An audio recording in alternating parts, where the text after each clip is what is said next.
Yep. Yep. Good afternoon, or good evening, should I say, and welcome to Lake Macquarie Regional Football Facility. Yep, that's right, we are not at Jack McLaughlin today. The weather got the better of us, and unfortunately that means we've had to move to Lake Macquarie Regional Football Facility. We are about to get underway. There's another match just about to start on pitch 2 as well, so we're just going to get ourselves out of the way of that one to let them get through. And we will have our two teams come through for Edgeworth versus Weston. So it is Edgeworth up against the Weston Bears for our NPL men's finals, and that means one of these teams is going through to play against Magic next weekend, and the other will be hosting Lambton Jaffet. So my name is Liam Bentley. Harry, I'm joined with Harry Scobie. He is my co-coms today. Harry, how are you, mate? I'm good, mate. I'm sure I'd be rather at home, but really looking forward to this one. Both teams have shown throughout the season they're really good. They play a really attractive style of football and has all the writing to be a really good one tonight. It certainly does, and both teams have been in fantastic form at different parts of the season. This year Edgeworth were incredible at the start, and then Weston have gone on an incredible run, including a cup run and a cup final performance. So who do you think's in the best form going into this one, Harry? I think I have to tend to agree with you, Liam. I think Weston are probably strong favourites. I think Edgeworth have had that little slump towards the back end of the season. Obviously they took on Magic in a game that sort of decided the minor premiership. They lost in that one, and since then they've had a few defeats. So I feel like Weston be the more stronger coming into tonight. Yeah, certainly is. All right, what we'll do before the teams, just as the teams are about to start coming out, we're going to go through the team lineups for both squads, starting with Edgeworth, the nominal home team for today. Number 1 in goals, Ben Conway. Number 2, Aaron Petisano. Number 4, Xander Wowries. Number 5, Tyler Harrison. Number 6, Chris Fairs. Number 7, Andrew Pawiak. Number 10, Hosea Tidy. Number 11, Flynn Goodman. Number 12, Jalen Rodwell. Number 15, Jackson Brady. And number 19, Tyson Jackson. On the bench for the Eagles today, number 3, Finn Bolton. Number 8, Joe Melmuth. Number 13, Mason King. Number 14, Joe Smith. Number 16, Riley Van Haren. And number 20, Nicholas Curran. And of course number 21, Ethan Lewis, coached of course by Pete McGuinness, who you can probably see walking over now. For Weston, lining up for the Bears today, number 1, Jared Roebuck. Number 3, Mana Iwasaki. Number 4, Dominic Archbold. Number 6, Chris Hurley. Number 7, Connor Evans. Number 8, Dylan Burston. Number 9, Chris Hadfield. Number 11, Blake Archbold. Number 12, Cooper Buswell. Number 18, Burke Falling. Number 41, Musa Kamara. And on the bench for the Bears today, number 2, Brock Beveridge. Number 5, Jai King. Number 13, Ryan Blackburn. Number 14, Paul Sishwal. Number 15, Caelan Law. Number 17, Ashton Blank. And number 30, Jack Butler. And coached, of course, by Q Yallens. Man in the middle tonight is Cameron Burns to referee. And out of those, who's caught your eye most this season in terms of players? There's been a few standouts. I think from an Edgeworth perspective, I've been really impressed with their defence. I think Xander Wowries and Tyler Harrison at the back have been really strong throughout the season. I guess a key part of why they've only conceded, I think, the least amount of goals this season, if my memory is right. You know, there's heaps, obviously, Ryan Fuchs before he left was a player with heaps of goals, but also from a Western perspective, the likes of Dominic Archbold at the back's been really good. Cooper Boswell I've been impressed with as well, so it's definitely stacked great plays from both sides. It certainly is, and teams are out and ready to go. We will prepare you, hopefully we're saying it for nothing, Harry. We have had some lightning in the area, and hopefully that has finished up for the night. And we can get through this match okay. So we will give you any updates if there is any lightning effect or impact on this match. We will give you some updates as we go through as to how the match will recommence and to get it finished. Obviously we have the winner of both of these teams will be playing in a final on this weekend, and we need to make sure we get a winner. So the Magic and Jaffas have someone to play. Certainly, and we saw a glimpse of some action yesterday, obviously in our elimination final between Jaffas and Maitland. That was a good watch. Obviously the Jaffas prevailing in that one, and although this game was supposed to be scheduled for Saturday, they're out here now and in some torrential conditions as it stands. Well, I think Saturday is a little microcosm of exactly what we've gone through this season. I think there was 1 mil of rain predicted in Edgeworth, and we ended up with about 30 mils and a hailstorm and a little bit of lightning thrown in for effect. So it's, you know, the guys at Edgeworth, at Jack Mack, Aaron Cambridge and his crew have got the pitch looking mint. It was looking in fantastic condition in the morning of the match, but there's only so much that it can actually take. So unfortunately we are here now. Of course we'd like to make sure most of our clubs have their games at home when they can, but we are fortunate enough to have the fantastic Lake Macquarie Regional Football Facility to get our matches played. Alright, we are almost underway. Looks like it will be Weston to kick off. It'll be interesting tonight as well, Liam. You'd expect probably both teams to not, you know, play along the ground and try and look for that long ball, because we know the skid of the surface will have a huge impact. So I'm really interested to see how, especially Western line up, whether they do look to play out from the back or throw that long ball forward. But we know the surface will have a huge impact tonight. And we are underway. Saki goes long and straight out for a throw-in. Jackson to take the throw. Kamara inside to Evans. Boswell. Neat footwork by Jackson. Almost gets it back in the return, but played long. Cleared by Iwasaki.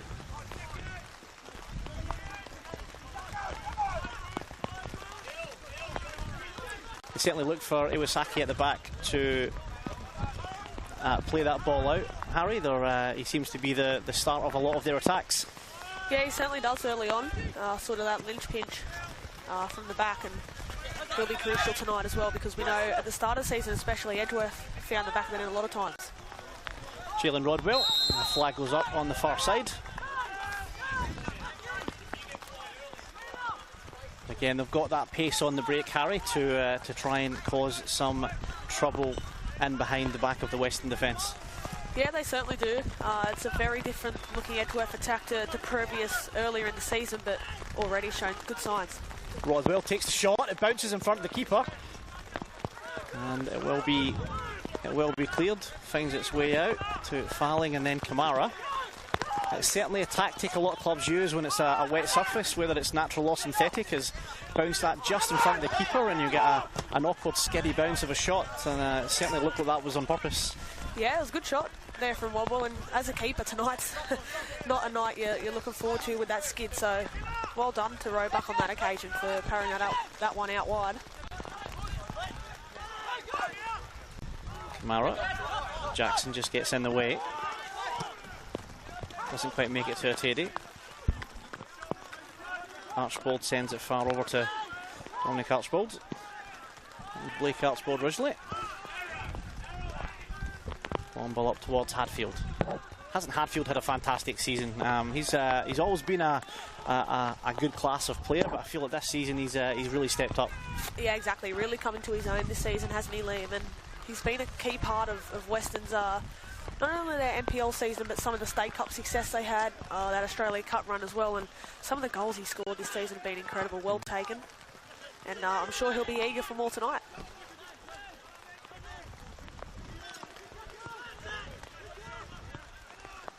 Boswell tries to get it through, but Pedisano drops it. Well, make its way back to Conway. So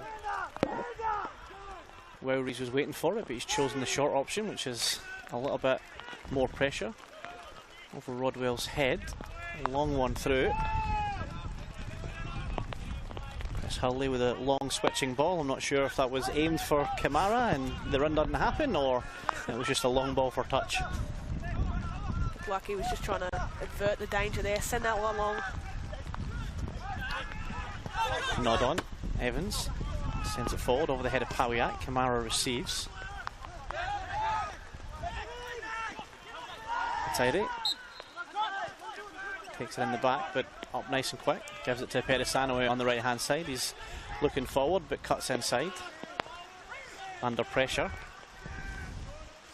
Yeah, one thing about Aaron Apetesana that I've noticed over the past few years, and we saw a fine example of it in the grand final last year, is that he loves to bomb on forward and get forward. He scored a spectacular goal in the final last year, and although he is playing what looks like a right back role tonight, wouldn't be surprised if he looks to bomb on forward when he gets the chance. Yeah, he's almost that definition of a wing back, isn't he? Just loves to get forward. But he does have the engine, he's very fit, and he's got the engine to get back, so he doesn't often get caught out of position, but as a risk you always take when your right or your left back goes high.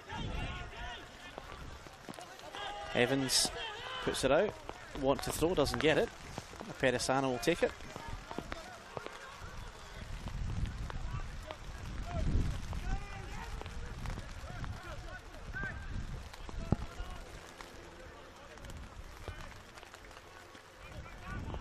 Teddy nudged in the back again, this time no free kick.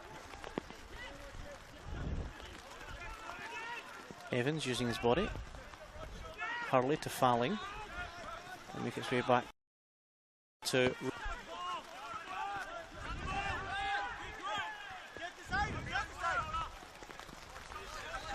Good throw from Roebuck. Weston and Kamara trying the 1-2, didn't quite come off, and it gets itself out for Edgeworth to mount a counter-attack.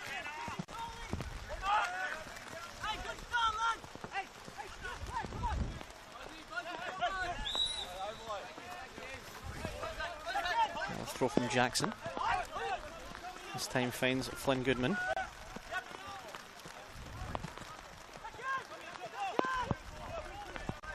Goodman tries again. Fails, opens it up, but not a fantastic pass to Tyler Harrison. Left him with a bit of work to do. Gets it to Apetesana.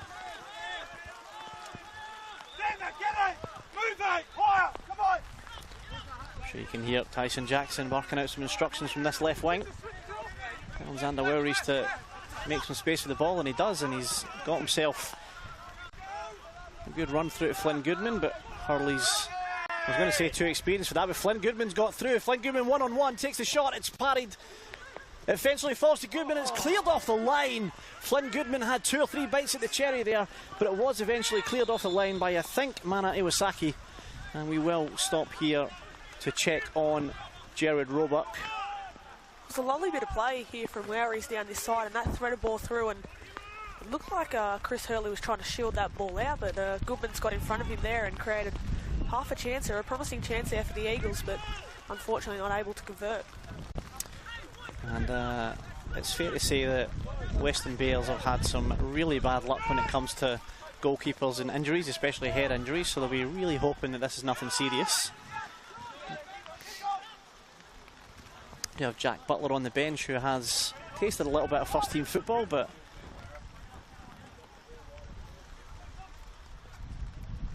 brave goalkeeping from Roebuck. It looks like he'll be okay to play on. Nothing a drink of the magic water won't fix.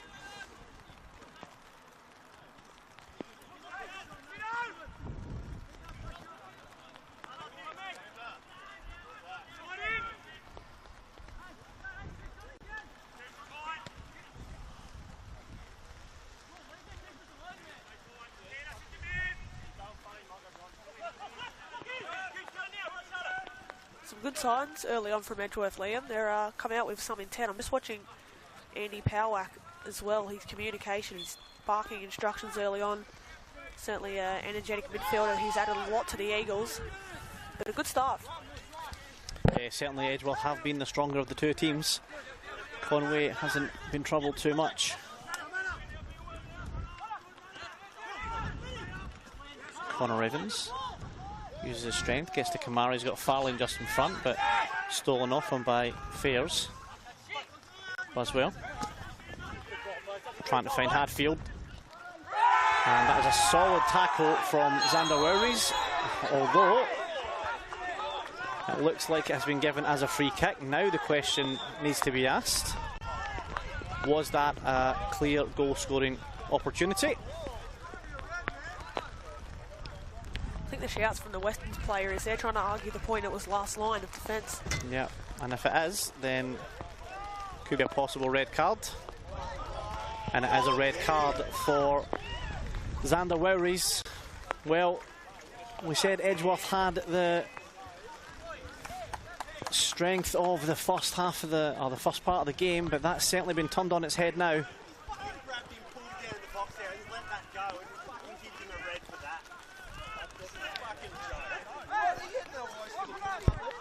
Well, I think the Edgeworth bench are obviously unhappy. I've never seen anyone happy with a player getting a red card, but their contention is that Hurley on Goodman should have been similar. I think the difference there is Goodman managed to get up and get his shot away, so he didn't deny the opportunity. Whether that's right or wrong is I'll leave you as the viewer to decide. But yes, that's down to 10 men, and that is a big loss. Xander Wowries has been a fantastic player for them, so that is a massive loss, Harry. It certainly is. I just got to briefly touch on that ball from Cooper Buswell as well. Just inside his own half, a lovely little dinked ball. And we've seen that throughout the year, Buswell and Hatfield combining. Fouling to take the free kick. Looks like he'll swing it in. Fouling puts it low. And that's certainly something that's come from the training ground. A low one through to Cooper Buswell. And Buswell getting on the end of it. So Harry, if you are Pete McGuinness, what are you doing now? Are you continuing to try and dominate this game, or do you try and consolidate for a little bit? What's your plan? It's a really tricky one, isn't it? Especially, you know, going down to 10 men so early in the game. It looks like, from what we're seeing here, is Chris Fayers will drop back into that centre-back role, and they'll play with a few less legs in the midfield. But it's only early on, so I'd still be sticking with that same game plan, but definitely Wowries is a huge loss. All back to Roebuck. Well, certainly still pressing high. Flynn Goodman still certainly putting the pressure on. Contest in the middle of the park, but Fouling comes out with it. He's got Kamara to the right. Hadfield in the middle, but he decides to check back. He's got Cooper Buswell.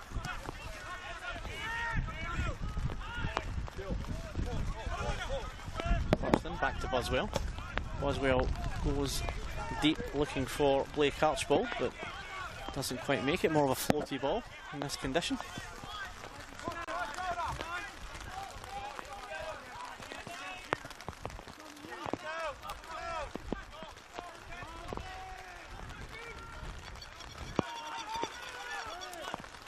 Evans plays it through towards Buswell. There's a foot race between Buswell and Conway. Conway wins it.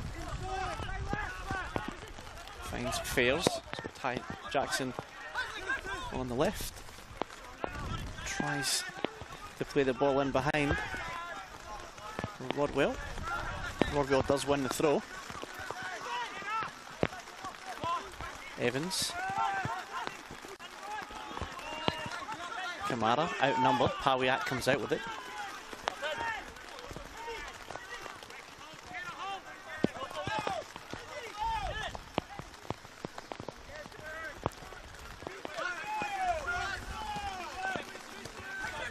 Hadfield decides to go forward, which is for the cross ball, but it's cut out. Teddy eventually gets it, and Pedisano will start again.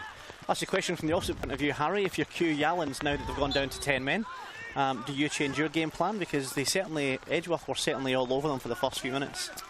Yeah, they certainly were. I think the midfield battle is key in this one for the remaining part of the game, because obviously with Chris Fayers now pushing back to centre-back, that leaves, you know, an extra hole into Edgeworth's midfield. And I've been really impressed with Weston's midfield this season as well. So if they can look to exploit that middle third, get the likes of Cooper Buswell on the ball, who has already shown his vision, and just overnumber that midfield, which they've done quite well in these opening few stages. But yeah, just look to dictate more of the tempo. Obviously, as you mentioned, Edgy having, I guess you could say, the dominance early on, but Weston will look to work their way back into the game now. Start again at the back from Conway. You see Chris Fairs has dropped into that centre-back position. Certainly a fair bit more of the game's been played in the Edgeworth half since that red card, which is unsurprising. Ball's going to drop for Fouling. He certainly thought about it. He eyed that one up. Decides to go out to Hadfield. Hadfield cuts inside, plays it low. Pawiak eventually gets it out. Jackson's on the left-hand side.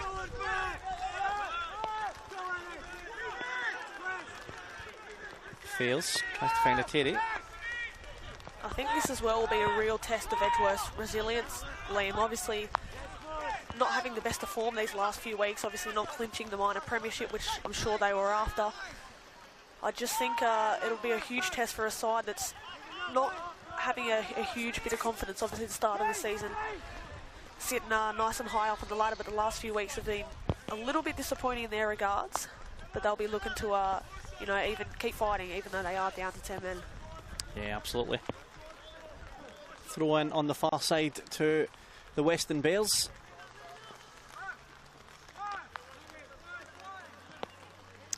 Well, we know both of these teams will play a game this weekend, so you haven't only lost Wowries for the vast majority of this game. Unfortunately, they've lost them for the entirety of the next match as well, so that is also a double blow for them.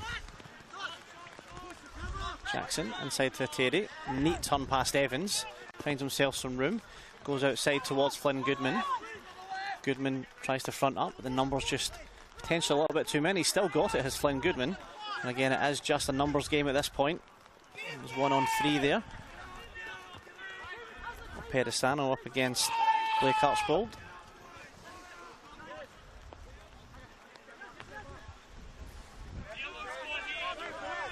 Rodwell has noticeably dropped a little bit deeper as well since Fails has dropped.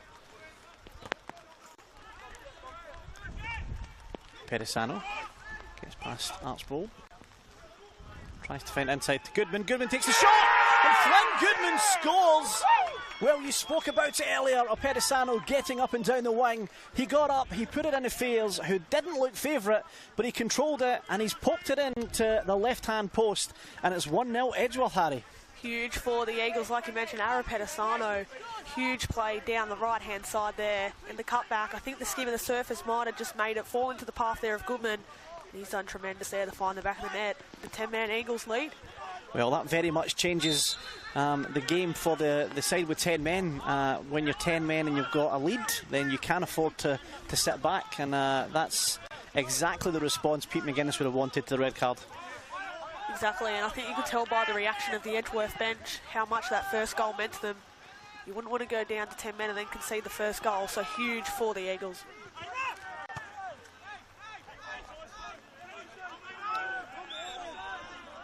Well, you can't say it wasn't coming. Edgeworth have certainly been the brighter of the two teams in an attacking sense, other than a couple of minutes after the red card. But Kamara might look to change that. Kamara, ball's inside, potentially out for a corner. It's still in play. Well dropped to Kamara. Buswell's there, but it's cleared by Pawiak. Iwasaki. Outside of the foot to Buswell. Buswell takes the shot. Well, I'll tell you what, that pass from Iwasaki over the outside of the boot to find Cooper Buswell was fantastic. And the shot just too close to Ben Conway, but it was a point of danger for the Eagles. It was a positive signs there from Weston, and Ben Conway sharply down to his right. A good save from the Edgeworth shot stopper. Fouling. Finds Kamara. He's got Pawiak for company. Buswell just couldn't get it under control. Pawiak again. Connor Evans.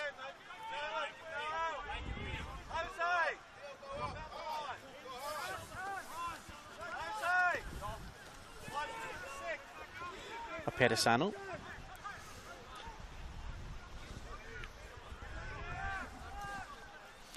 Ball goes long. Will go out for the Weston throw.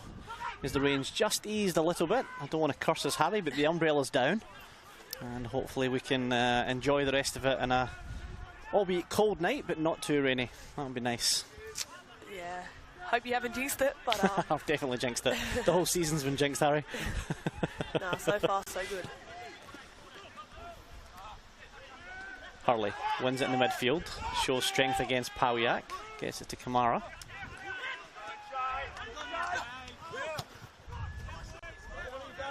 And that'll be cleared up by Jalen Rodwell.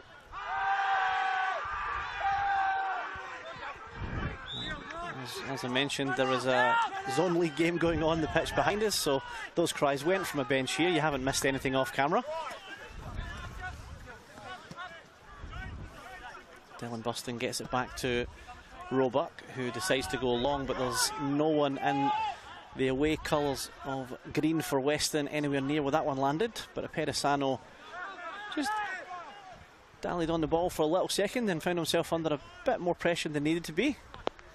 Fails. Back out to Jackson.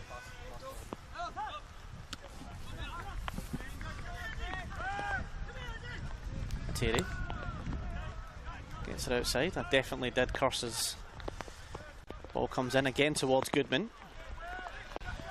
Yeah, he seems to be the target in the box, Flynn Goodman. Oh, was that shot hit the post? Well, he almost called it there. But again, it's certainly the home, or the nominal home side tonight, that are looking a bit more direct and dangerous. They're certainly taking the shots. I think they're gambling a bit with the wet surface and the weather from tonight, and trying to get that ball in a little bit earlier and hoping for mistakes, very similar to what happened with the goal. As Pedisano gets back to Conway. Conway will go long, but again, very similar. There's nothing there but Burston in green. Bounces it off Connor Evans and then gets it through to Chris Hurley.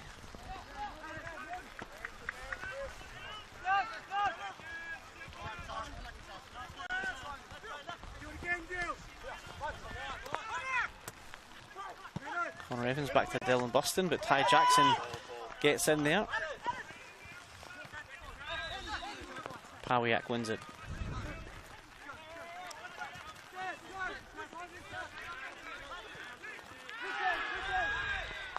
Pedisano. Loose pass goes straight to Connor Evans. Decides not to break the counter too quickly, but they will now with Kamara. Kamara on the right hand side. He's got Buswell inside him. He goes for Buswell. Buswell takes the shot. It's held by Ben Conway. And again, that quick. Cooper Buswell getting through and getting the shot, but again, straight at Conway. Yeah, they're loving this right hand side, the Bears, and Kamara there to Buswell. Almost worked on that occasion. On the stave from Conway, who's been impressive to start this one. Certainly look for the long one towards Goodman, trying to use his height advantage. He is probably taller than everyone in that back line, maybe aside from Iwasaki. Evans. Archibald. Loose pass goes out for the throw in for the home side, Edgeworth. It is a 1-0 in this first qualification final. Of course, this was supposed to be played on Saturday until we had an incredible amount of rain, hail and lightning. So we are here on the Monday night. Connor Evans gets it through. Mike Archibald tries to play it forward. Cut out by Jackson.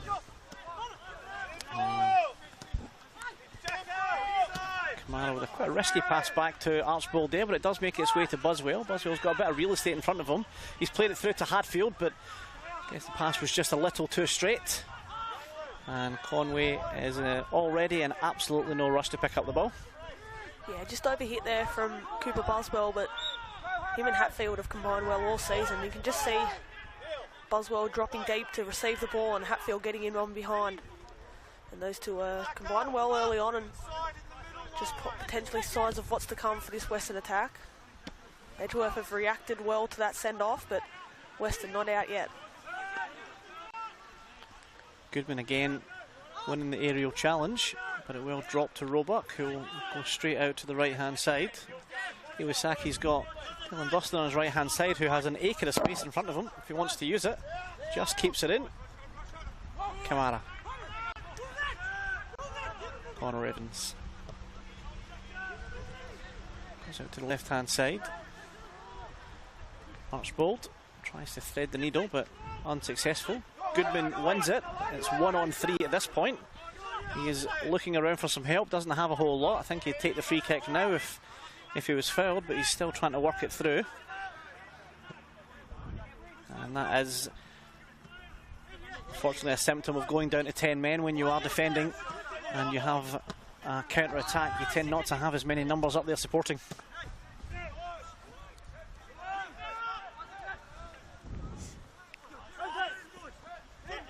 Pawiak. Out to Goodman. Jackson just keeps it in. Tried to nip it inside to Hosea Tyree.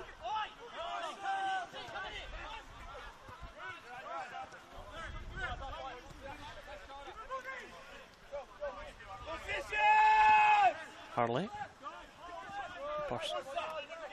Weston just comes back for a...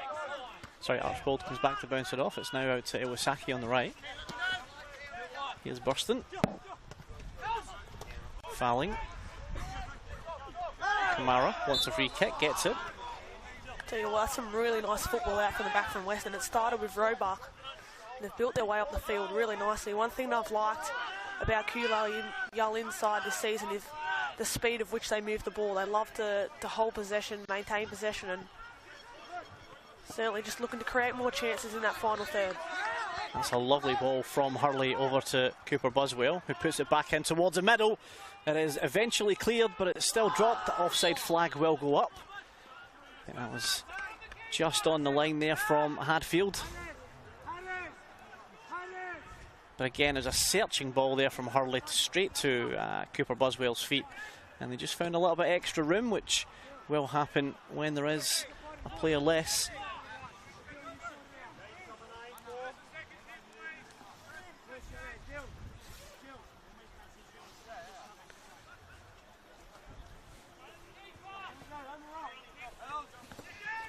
Goal kick from Conway.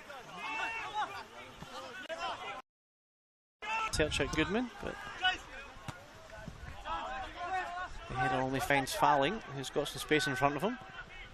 He's also got some assistance on the right hand side, but the numbers are crowded out. Fouling on the edge of the box.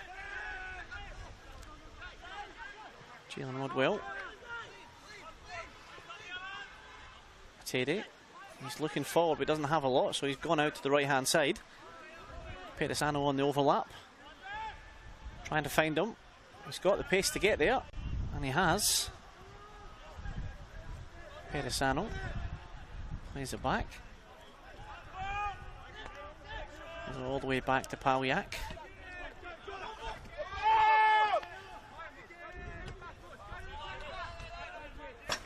And all the way back from a very promising situation where Pedisano almost had it on the corner flag. It's back to Ben Conway. And well, depending on your point of view, some will say that's smart management, some will say it's a chance wasted. Harry, where do you sit? Yeah, look, they definitely... We've seen already what a Pedisano can do down that right-hand flank, and obviously no options on that occasion, so decided to reset. But I'm already noticing that these fullbacks from Edgeworth really like to get higher. We've had Tyson Jackson out in front of us play a more higher role when they've got the ball. And on the other side, we've been treated to some lovely work down the right by a Pedisano as well, so they're definitely really looking to commit numbers forward when they do go forward, the Eagles. Teddy brings down Connor Evans. Not sure what the arguments on that one are. He's grabbed him with both hands and thrown him to the ground. Well, we have a free kick for the Weston Bales. I hope it's a bit better spent than the last one. The last one they took quick and put 20 yards behind any of their own defenders. So you've heard some tactical insight there from Hugh, who's not far from our commentary position.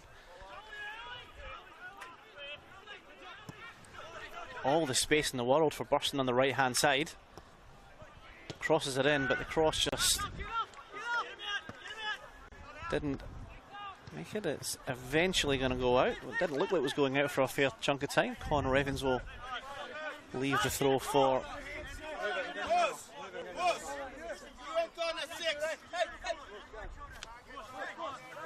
Burston to take. Been a little bit of a tactical reshuffle here with Fouling moving a bit out to the right hand side. Out to the left hand side, sorry, and to Blake Archbold coming out onto that more right central side. Yeah, Archbold's struggled to get into the game a little bit tonight. And I think this right-hand side may give him a bit more freedom up against Tyson Jackson, who's no easy opposition number to come up against.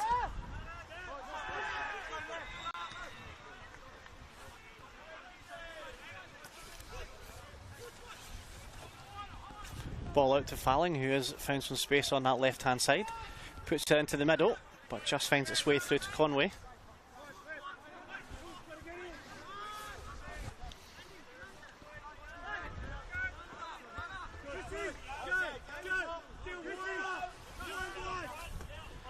Just about to click over the half-hour mark. It is 1-0 to Edgeworth. That goal coming early on after the red card. So the goal was for Flynn Goodman. The red card to Xander Wowries for denying a goal-scoring opportunity. Buswell was through one-on-one and was adjudged to have been fouled. It was a line ball call as to whether it was a foul or not. That ball floats over to the right-hand side. He certainly took the player down. I think Edgeworth arguing that he got the ball.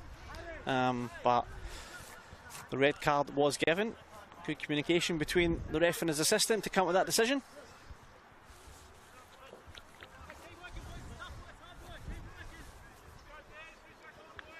Weston have really upped the tempo these last few minutes, especially with some of those tactical changes.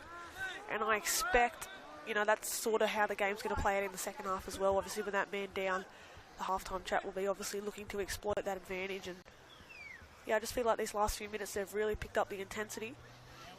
Yeah, they certainly have. Goal kick by Conway. Again, no surprise, heads to Goodman.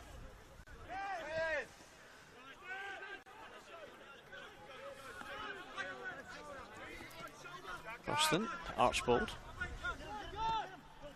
Gets its way out to Hurley, but Evans is under serious pressure. Ty Jackson's found himself forward right at this point, but that's left a gap at the back left where he usually is. And Buswell has found bursting on this right-hand side. And Buswell, whose balls through like that have been quite good today, he's just mistimed that one. Unfortunately, Archbold couldn't get on the end of it. Yeah, his intentions have been right all night.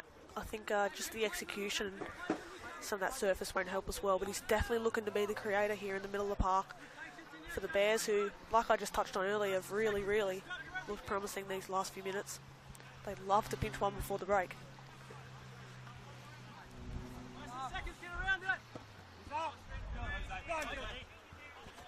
Conway's goal kick, and that was probably too easy for Ateri to get without any real pressure.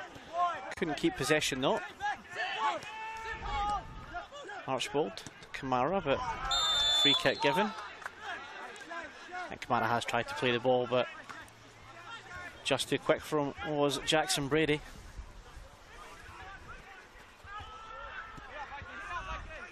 Quick free kick out to Tyson Jackson.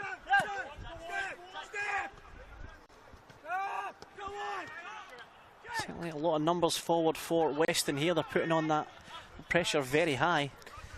Yeah, they are, and I guess it's probably only the right thing to do, especially with the numerical advantage as well of the players. And Edgeworth struggling to play out, still backing their approach, but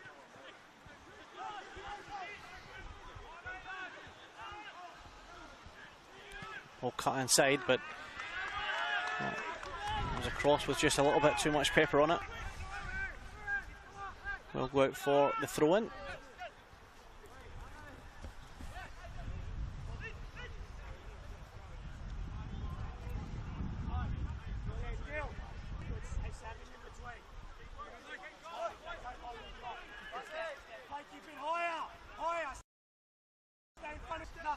Jackson with the throw.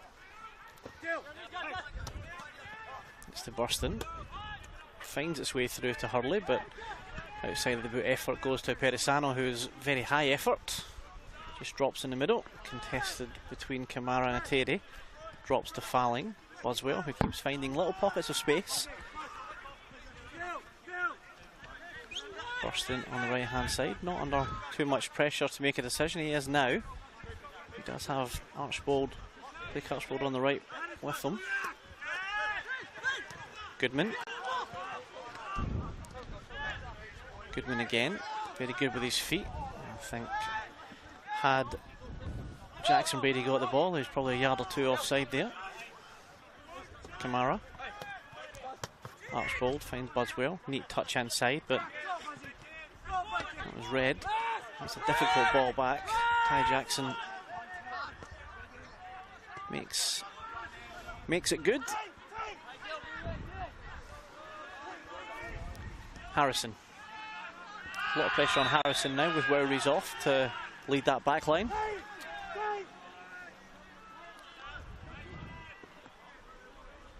Trying to use the speed of Pedisano again with Goodman in the middle. They do so. Pedisano does get it in just behind Goodman and just in front of Ateri. And the Bales come out with it. Back into Connor Evans.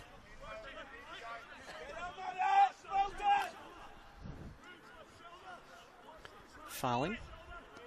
Must admit, since Falling's gone to the left-hand side, he had a good first touch, but hasn't been on the ball anywhere near as much, and he is certainly one of their more important players, so that was a very soft pass, and Goodman just didn't quite commit to that one, and Dylan Burston did, and he rescues the situation. Long ball through for Blake Archbold, up against Jackson. They both go down. To be fair, I think, Harry, that was 6 of one, half a dozen of the other. I think they both nudged into each other. Yeah, I'd have to agree. There was a lovely ball played over the top by Hatfield. Searching for Archbold. Looks like Tyson Jackson's come out worse. Yeah, the fall didn't look fantastic. It looked like he landed on top of him.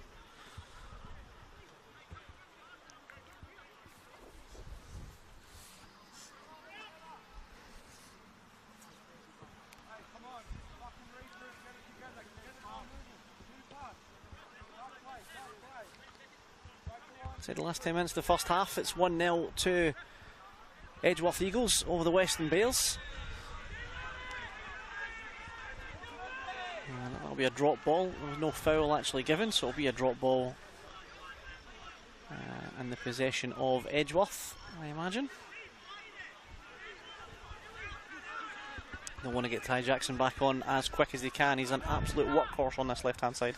Certainly has been for a number of years now, and like you mentioned, the amount of ground that he covers up and down this left-hand side is immense, and he'll be looking to get out back on this field as quick as possible.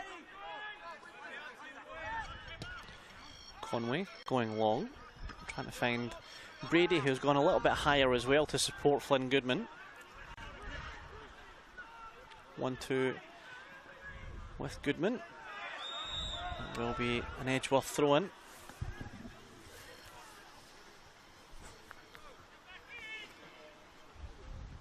Hurley using his experience just to keep a hold of the ball as long as he can before he gets into trouble.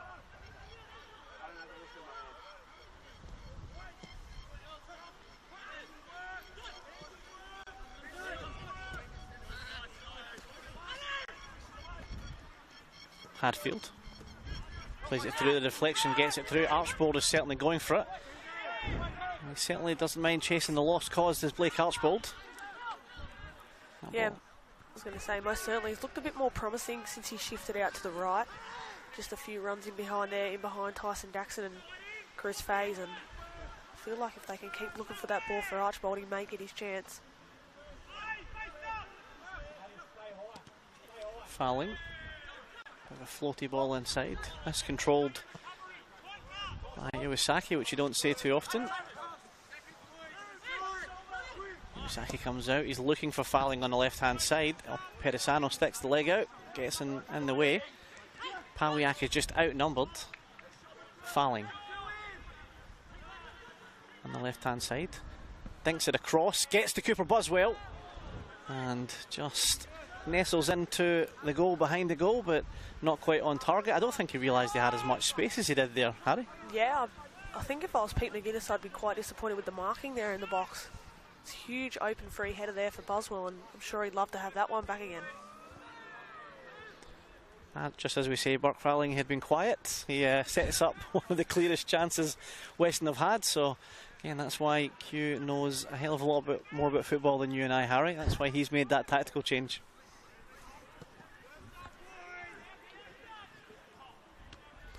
Evans wins the header, just goes down to Pedisano, who puts it out for the throw in.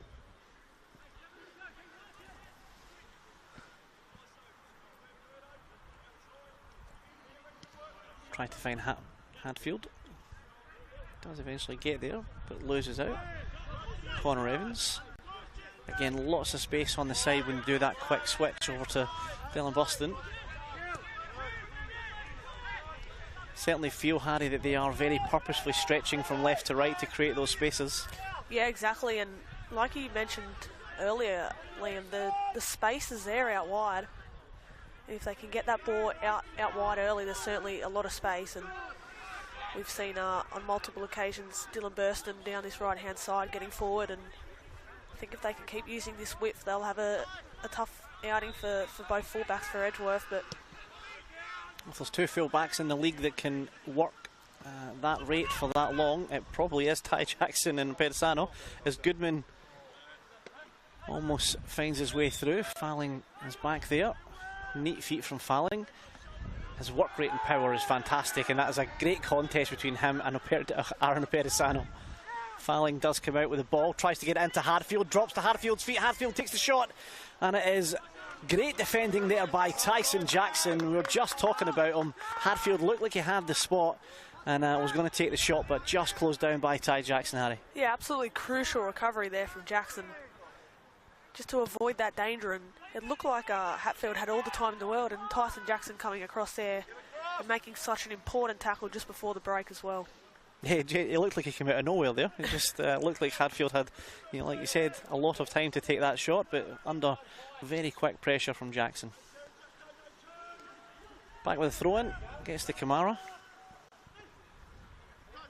Kamara's certainly gone a bit more central as well since Archbold has come to the right-hand side, so a real rejig of that midfield. Jackson.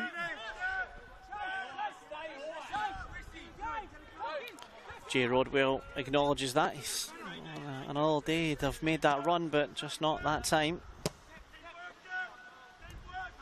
Weston goes across and finds Hurley, who executes a lovely pass back to him. Kamara. He's got Cooper Buswell right next to him. And there's a 2-on-3 where they are.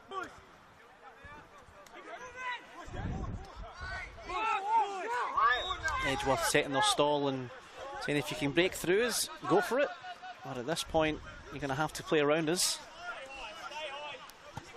Yeah, and that midfield's going to be crucial for Edgeworth in the second half especially. Just making sure there's no danger there for Weston, who one of their strengths is through the middle and out wide. So, huge test for Edgeworth. Burston on the right-hand side. Decides to cut inside. Nothing on the left foot. Kamara loses out. Goodman knocks it on to Ty Jackson, who cuts inside. Ateri, under pressure from Burston, finds a Pedisano.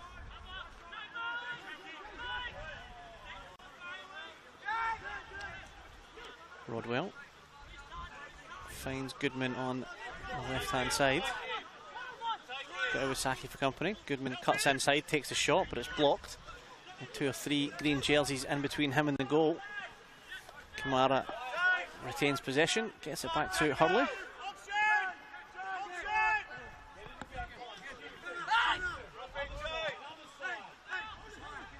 Connor Evans out to Hurley.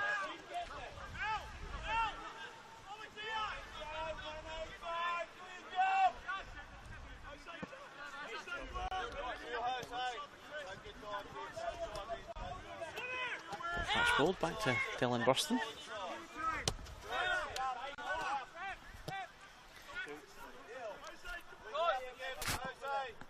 Chris Hurley goes for the long effort to Falling. Wasn't too far away. I feel like Peter McGuinness would be happy with how this last 5-10 minutes have gone, Harry. Yeah, I'd be impressed that they've kept Weston scoreless, but I think they're definitely got to be aware of the signs and the danger that Weston can possess in the second half. And I think you touched on it earlier, Liam, but they really love to move the ball around fast, use the width, and I think it's a huge test for the Eagles. But yeah, certainly impressed with how they've dealt with Weston these last few minutes. And again, if you're Q, are you happy with the first half performance? Is it more of the same, or are you asking for a bit more? I think more of the same. I think converting their chances as well and making that final pass count. We know we've seen Cooper Buswell on the ball a fair bit. His final pass just hasn't been right, but he's looked dangerous. But more of the same from this Western side. It looked really promising. Iwasaki, Archibald, that's inside, but that's just a misplaced pass that drops out for a throw-in. Ty Jackson in no real hurry to take it, knows half-time's approaching. Goodman comes near and then drops, gets to him. Neat feet from Goodman, but Archibald wins possession, and again they start straight away and go to that left-hand side, fouling. Dominic Archibald tries to cut it across. Well, it got further through than it probably should have, but it was eventually cleared. And don't worry, that's not ours, that is the game behind us. If you hear the whistle there for half-time, we're not far away ourselves, but that one kicked off a little bit before us.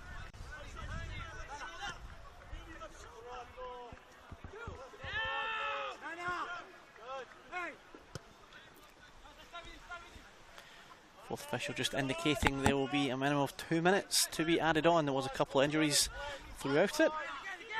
2 more minutes. Can Weston Bales break them down in the final 2 minutes of the half? Ball comes across. Fouling, it drops his head. And it is eventually cleared there. It was a slightly messy scramble. Comes back out to Burston.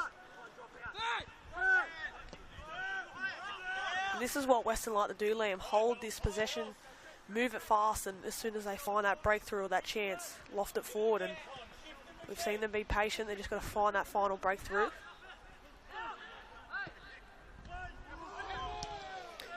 Shouts of handball there. I think more in hope than expectation.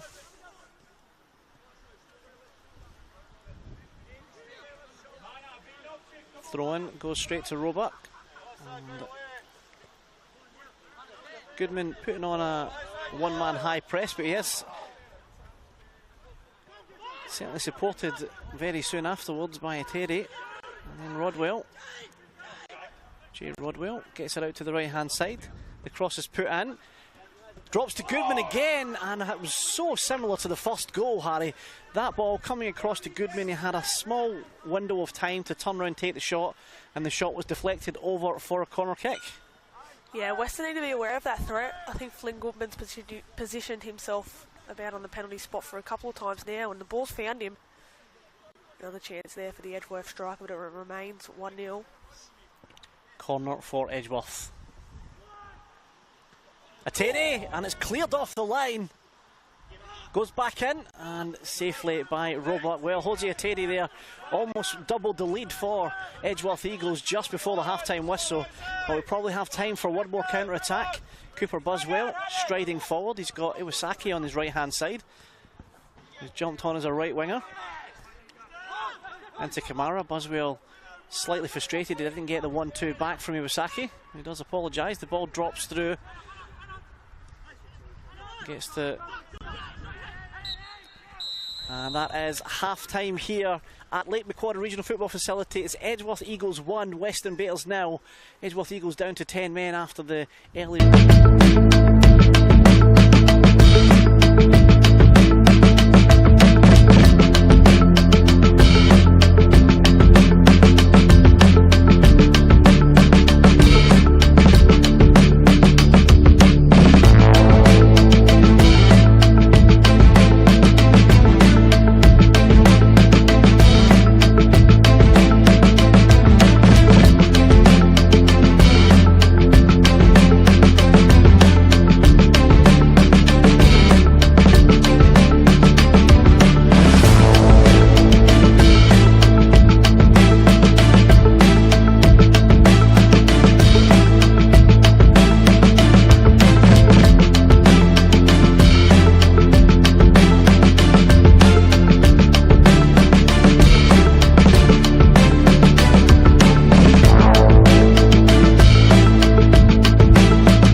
that's the feeling.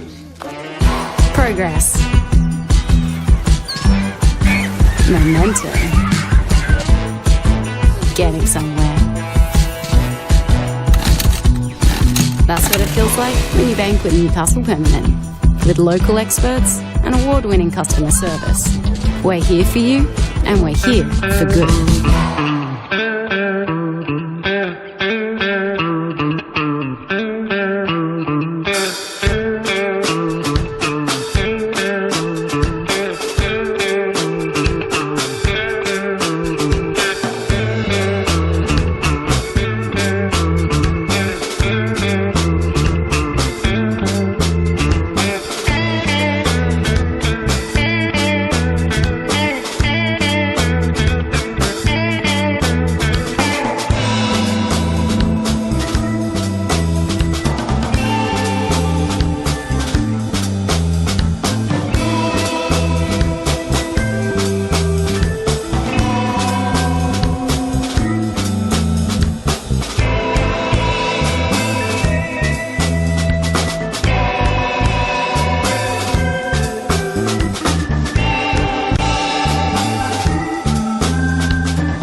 yeah, that's the feeling. Progress. Momentum.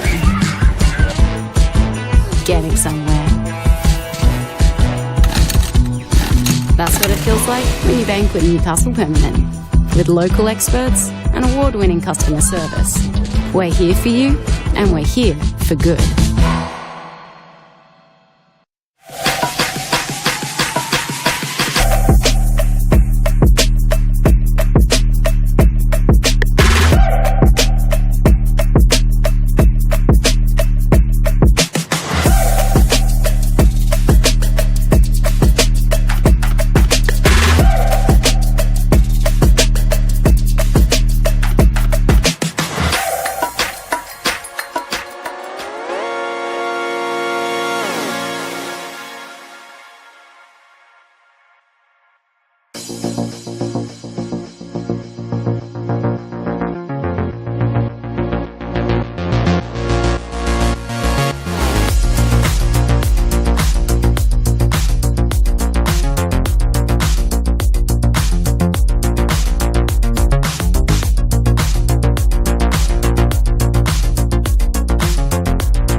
comfort in that.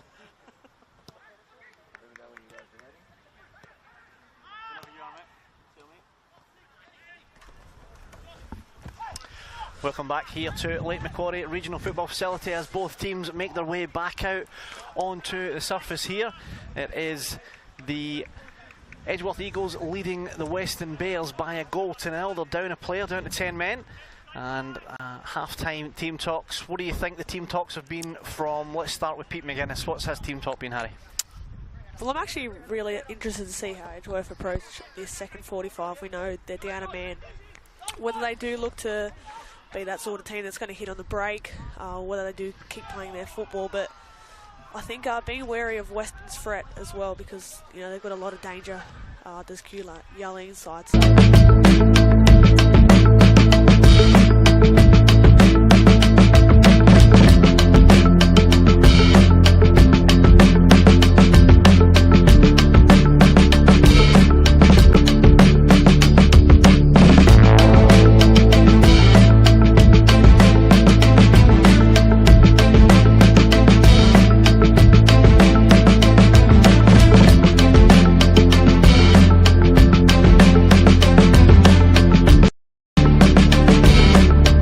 Underway for the second half of this qualifying final.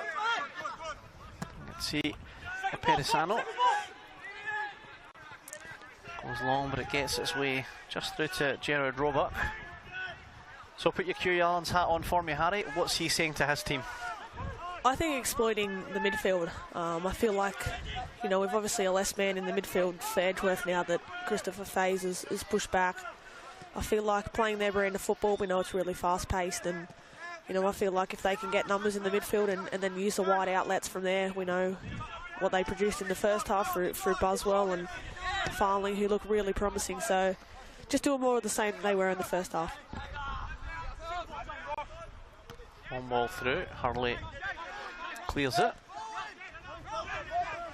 drops to Rodwell. Had it, Pedisano get back to clear that up. Pedisano was looking for Gooden, but Hurley gets there, gets it forward. Buswell tries to play it forward, but no one directly in front of him. I think he thought Brock Beveridge would be there. Looks like Beveridge is playing, almost looks like a front two with Chris Hadfield at the moment. Yeah, potentially a shift in formation there. Just noticing that early on. Putting their foot on the front foot more. Buswell on the edge of the box. He's got a little bit of space now. Decides to come back. Connor Evans. Falling. He's got options on the left-hand side and behind him. Chooses to go behind. Hurley. Archbold wants the free kick there. I'm not sure there's a foul, but it certainly looked like it hurt a little bit. Connor Evans has the ball.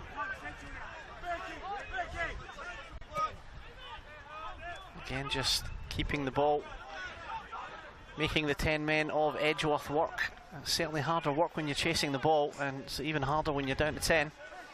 Yeah, it'll be a huge test of Edgeworth's fitness this second 45. You'd expect a majority of the play to be down this end. Archbold.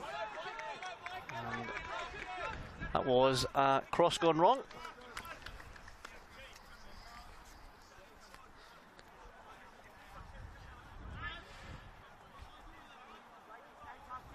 Conway to take the goal kick. Noticeably don't want to put themselves under any more pressure and try and gain themselves almost a little bit of territory, so going for the long goal kicks. Rodwell gets up, goes out, and it's a Weston throw. Jackson Brady just eating away every possible second he can get. Expect to see a little bit more of that through the rest of the game. Yeah, just about to say that actually. Beveridge tries to play it through to Harfield, gets to Buswell. Got two for company, but a 1-2. And corner kick. Pedisano was hoping for the goal kick, but Buswell does well to get the corner. It'll be Burke Farling to take it.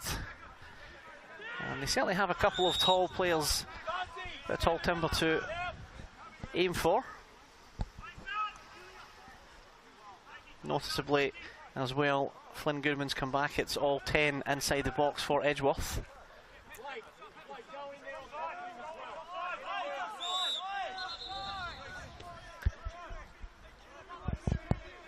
Well, Cameron Burns, our man in the middle, having to deal with a little bit of a get-together right on the goal line. That's a very crowded goal line, Harry. Yeah, it is, and it looks like the plan is to put a couple of numbers in front of Conway there. Annoying for the Edgeworth keeper. Well, they haven't fouled to this point, but Cameron Burns has got a keen eye on them as it gets to the back. And maybe too many people focused on the keeper and not enough focused on going for the ball. The ball goes out to the right-hand side. Cross comes in, but is blocked out. Ty Jackson tries to get it to Teddy, but Weston again retain possession. I feel like this is going to be the pattern for a large chunk of this second half. Yeah, exactly, and expect Weston to play some of their fast-paced football and obviously look to get Farley into the game as well. He was promising towards the back end of the second half.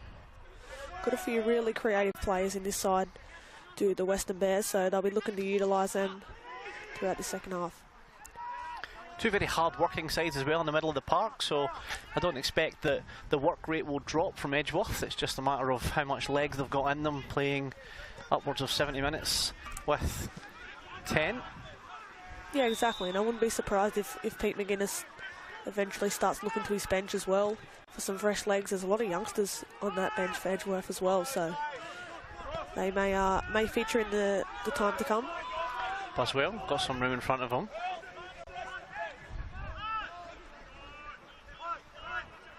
Connor Evans tries to find Dominic Archbold. Got a little bit of space. A pair of hand off a company. The ball goes across and it's in! It's a goal for Western Bears. The ball went out to Archbold and came in to Brock Beveridge, who has levelled up for the away side. Brock Beveridge, the ball dropped in front again. One of those ones that in the first half were seemingly happening quite a lot to Edgeworth, with that ball just dropping round about the penalty spot. But Beveridge takes a shot. I think it was deflected over the goalkeeper there, but it's across the line and it's 1-1. Yeah, it was only a matter of time until that goal was going to come. And it's a substitute, I believe, Brock Beveridge, who levels things up here and makes this game even more entertaining now. Hadfield drops in, it almost drops to Beveridge again, almost in the exact same position.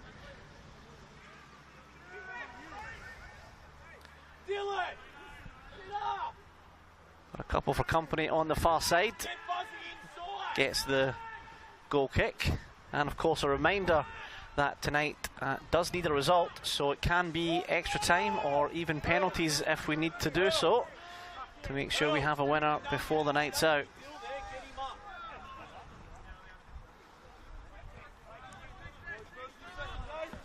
I feel like all the momentum now is with the Bears, starting the second half with some intent and look promising, especially when they've gone forward. Well, it certainly takes all the momentum shift, as you said, but also just a two-handed tug of the shirt. But it certainly takes the impetus away as well. Now that Edgeworth can't just sit on the lead that they had, they're going to have to go and find another goal, either find another goal from somewhere or last out extra time to get through. So either way, it's going to be a challenge. Pushed inside, Beveridge again! Well, Beveridge just appeared to be unmarked, and he'll probably be disappointed with that one. He will be, but my God, Weston have turned the screws here, looking really promising. And like you mentioned, I don't think Edgeworth will want to see this one go to extra time. I think they'd like to try and get the job done in the 90, but they're under the pressure here. Throw in. Boswell leaving it for Dominic Archbold.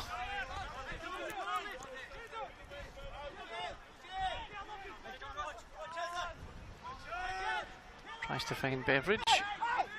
He will go out for the corner kick, for the goal kick, my apologies.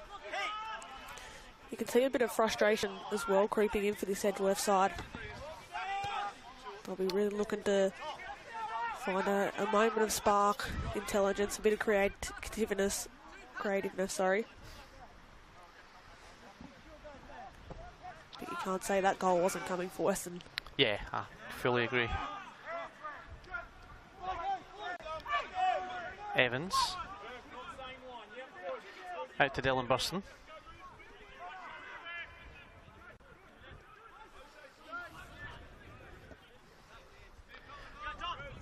Hurley into Evans, drawing out a few of the midfield for Edgeworth. Ball goes out to Blake Archbold. Cooper Buswell gets it inside, looking for Hadfield. Ball drops for Blake Archbold, and that one may or may not still be in the facility boundaries.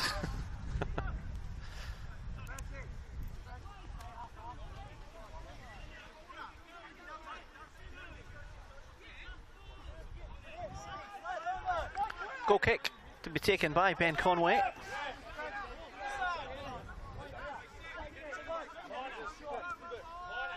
They just play some really nice one-touch football, don't they, Weston? Even just in that half there, that half a passage of play, some of the attackers coming deep to pick it up and allowing the striker in behind in Hatfield. Just some really nice football from the experienced Yarleen side. If you're Edgeworth, you just want your foot on the ball at this point and get a little bit of territory, hence the long punt out from Ben Conway. They just want to in their other half and start to give Weston a little thing to think about in terms of defending, rather than just being what has been a pretty constant wave of attack. Goodman just out muscled there by Hurley. Weston start again on the right hand side. Burston.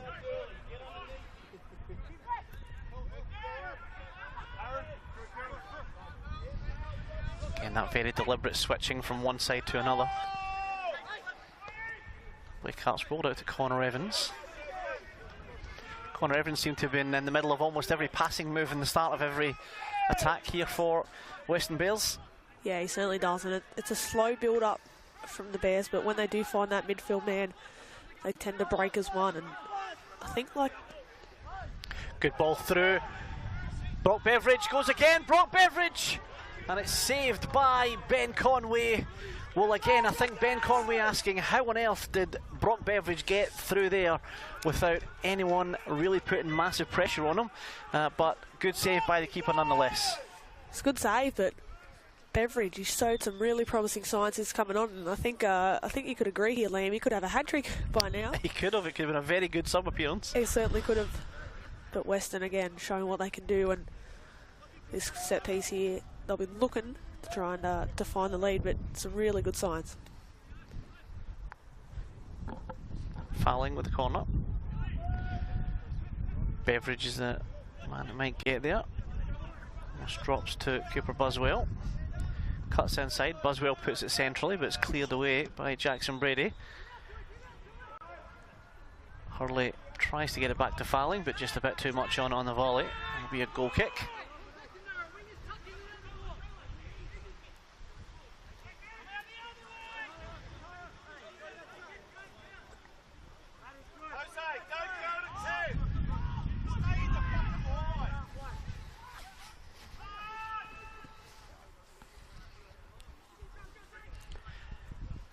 Certainly a chilly night out here at Lake Macquarie.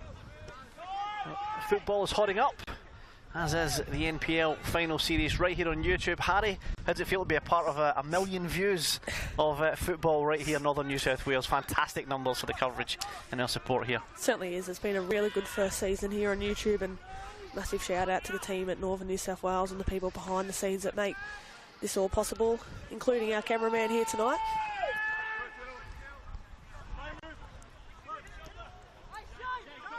But yeah, massive milestone for what has been a huge football, and you know, heaps more to come as well.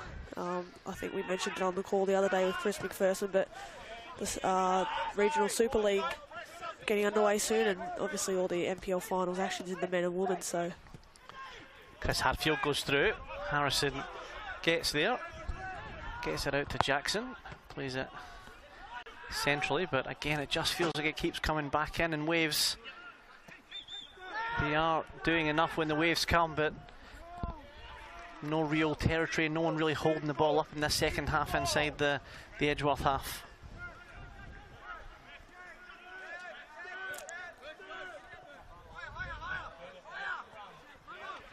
Also looks like Falling has gone over to that right. Well, as I say that, he's switching right over to the left-hand side, but he was much on that right-hand side for the start of the second half.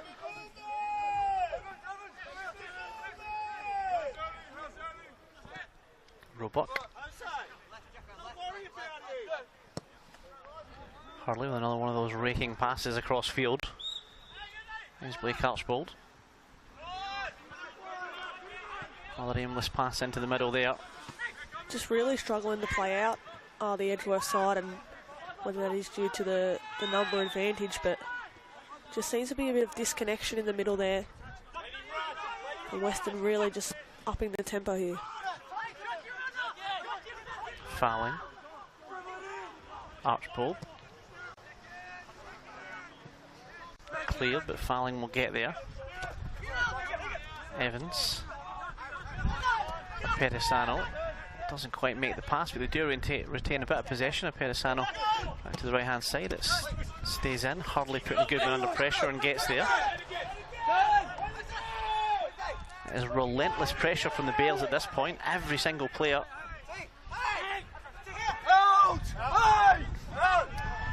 Call for the ball being out, but it wasn't. It was certainly still in.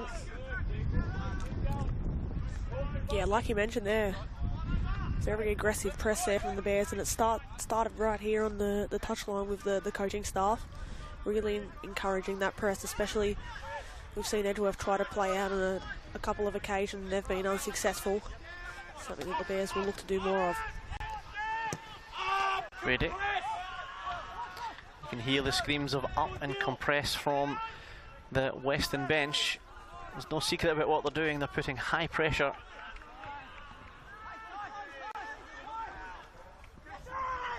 Teddy. Brady's got some room out on the right hand side. First time he's had some room out there. But again, straight under pressure from Burke Falling. Got a Pedisano for assistance. Pedisano cuts it inside. Very neat footwork. Pedisano gets it in the middle, but it's cleared by Hurley. It's very neat footwork by Teddy there. It was better from the Eagles. They haven't had the ball much down this end in the second half. And Brady to Pedisano. Pedisano under pressure, gets the throw in. Slightly better holding the ball and getting a bit of territory for the Eagles.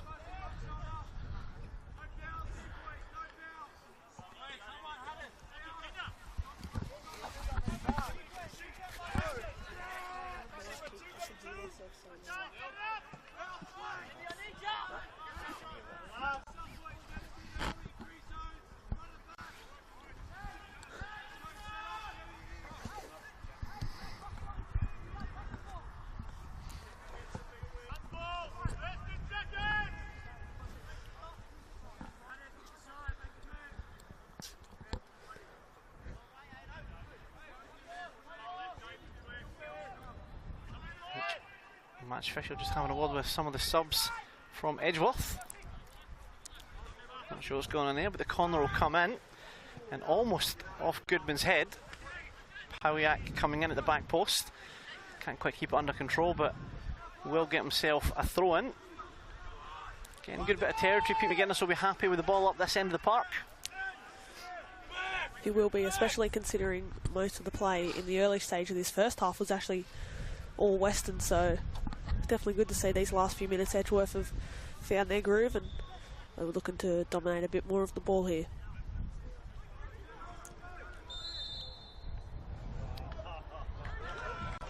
Well, foul throw given in NPL men's, that's a collector's item.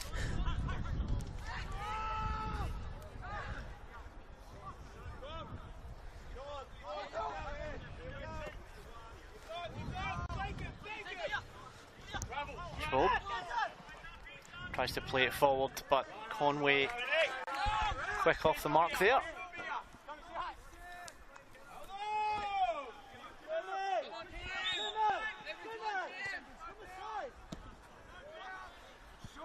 High one right into the centre circle. Evans gets his head on it. Goodman gets his foot on it. Drops to Jalen Rodwell. Looking for the Pedisano, controls it but straight under pressure for fouling. Tries to go outside him but fouling just nudges him away. Get subs if he's going to wait.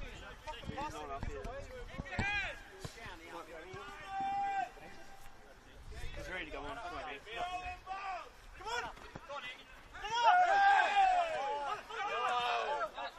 Evans and Pawiak coming together, ball trying to go through for an Edgeworth attack, but that's a Weston attack, apologies. Pawiak. Well, that's not the service Flynn Goodman needs.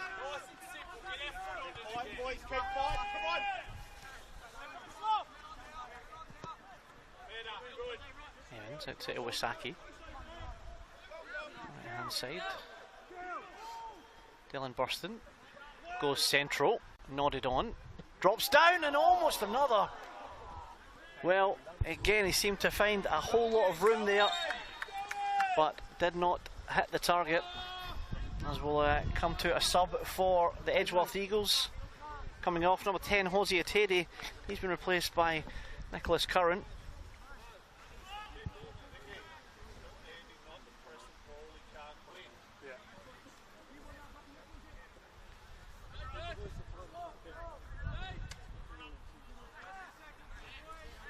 Well, an interesting little snippet there of Pete McGuinness's coaching. I think that was, you'd heard maybe in the effects mic, Pete McGuinness shouting Hosea Teddy's name around stop pressing balls that you maybe can't get, and very clear instruction to Nick Curran, don't press balls you can't win, conserve that energy. Yeah, and I think the way it looks, Curran will play alongside Pawiak in that middle of the park. They need a bit of energy, the Eagles. They don't have much up top by the looks of it. Looks like Flynn Goodman is the lone striker, but they certainly need to find a bit of spark here.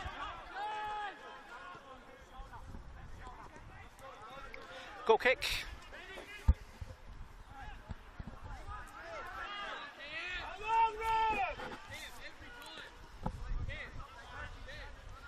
Well, as you can imagine, from both the bench and on the park, certainly letting the referee know that he's taking a fair bit of time as Ben Conway when he's got the ball.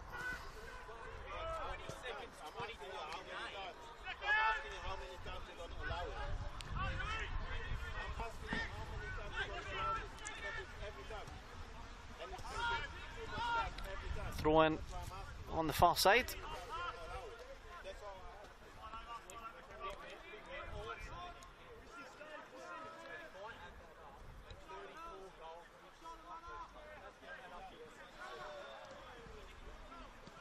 Curran getting involved in the action early doors.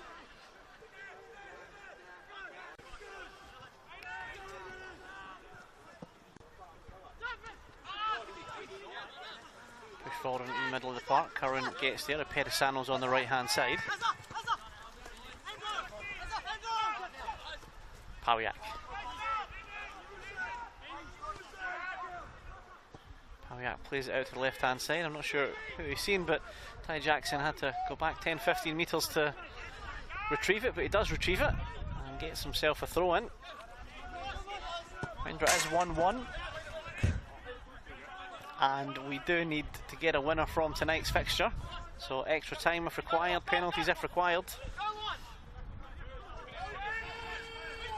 So settle in, whether you're watching on your phone, your TV, your laptop, however you're enjoying NPL Men's Northern New South Wales finals time, as the best quality football we've got to offer in the region. NPL Men's, NPL Women's.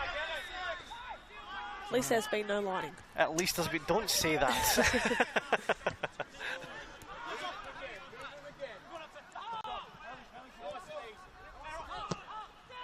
Hurley swings it across again. He's loved that raking pass across to the opposite touchline. Evans. Archbold in the middle. Takes on one, tries to get it through to Brock Beveridge, doesn't quite make it. Connor Evans takes the shot off the bar. Connor Evans, well, it bounced up perfectly for him. He got his laces right through it and off the bar, but not inside. Cracking strike there from Connor Evans, and it had Ben Conway in trouble there, and I think Ben Conway will be lucky the post saved him on that occasion.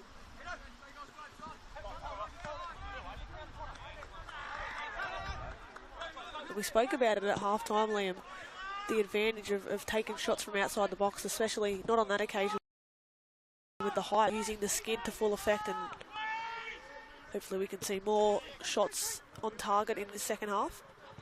Well, it's fair to say I don't think any of the clubs haven't had a lot of practice at wet weather football over the last couple of years.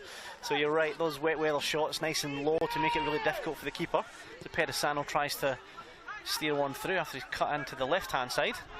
But again, cut out, numbers prevailing for the Bears. Whole lot of space in front of Hurley. Got Falling, bounces it off him. Hurley again, you know the pass he likes to play. He goes back to Falling.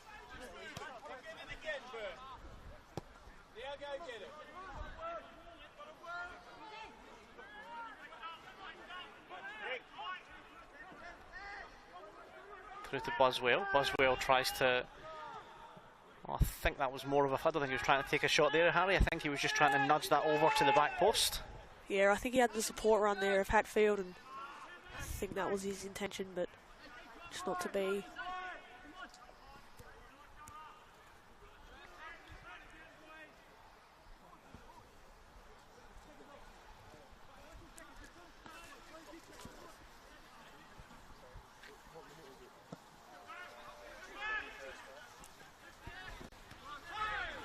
Hurley wins the header. Just over 15 minutes to go here at Lake Macquarie Regional Football Facility, and we are locked at 1-1 in this qualifying final.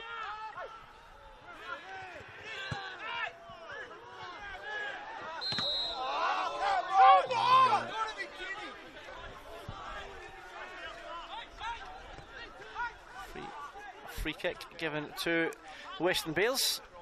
Right at the same time, a free kick on the pitch behind us was given, so not all of those claims and exasperation were for Cameron Bond's decision that time.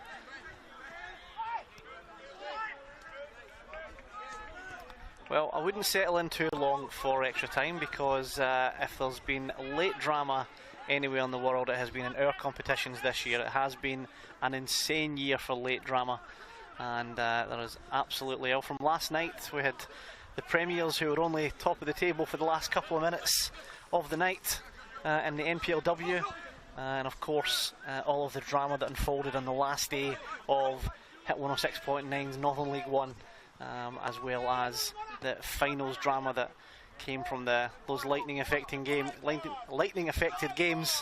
and finals position swapping in the last minutes of the day as well. The shot's taken! Well, that came out of nowhere from Brock Beveridge. What a strike from the substitute from Weston, who were playing around in the middle. It dropped to Beveridge, his eyes lit up, and he rocketed that into the back of the goal. What a goal, Harry. What a strike, and they've done so much of that outside the box early on. And Ben Conway absolutely stranded there, nothing he could do. And it's that substitute that we spoke about earlier, Brock Beveridge, who gives the Western workers the lead for the first time in this match. Can't say it wasn't coming, but what a strike there from Beveridge. Well, he's been the difference maker. It was a very, very worthwhile sub to make at half-time, and we will see now, of course, the joys of football, one of the little quirks of football, to see how the difference in attitude goes towards potentially taking the time over a goal kick now that Weston are up 2-1. I think you could tell by that reaction as well, how they celebrated in front of us here, of how much that goal meant to them. They've had a number of advantage for a majority of this one, just haven't been able to capitalise, but they now put themselves in the best position. Well, it's all or nothing for Edgeworth now. They had been protecting that lead and potentially just being a little bit more cautious about the attacks they committed to. I think now that has to go out the window, and they're going to be trying to get that equalising goal. He said earlier they probably wouldn't want extra time. I think they'd bite your hand off for it now, Harry.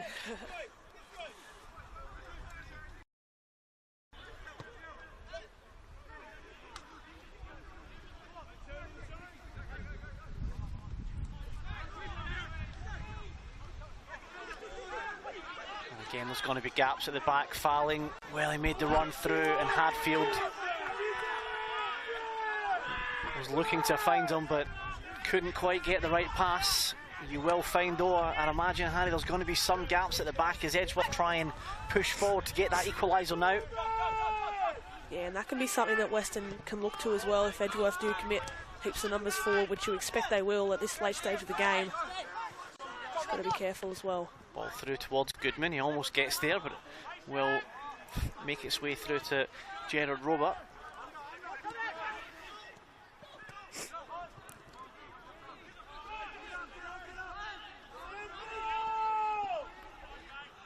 Ball almost through. Well, it's a slightly unorthodox way to get it back to your goalkeeper. It worked in the end.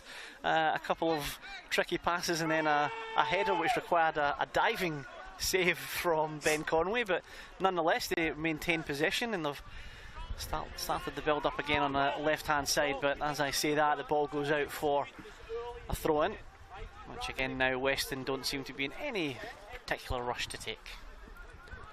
Yeah, most certainly not, and it's been a really smart change at half-time from Q Yarleens to have that two up front of Hatfield and Beveridge, and obviously Hatfield no goals to his name as of yet, but Beveridge has been very impressive off the bench. As we mentioned, the super sub. Just a change in formation to what we saw in the first half. Beveridge tries to play it through, and it was a brave sub as well because Kamara wasn't bad. Kamara wasn't having a bad game, but he's obviously seen what he could do with having a Brock Beveridge on there, and it's absolutely paid dividends.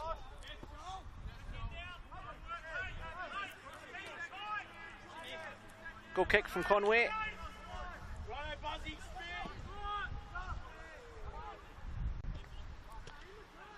Evans using his body position, but ends up dropping to Pawiak, and that is a tricky one. No free kick given there. It was a tricky one back to Conway. Brady. Jalen Rodwell. I suspect that'll be a yellow card. No real protests about that one.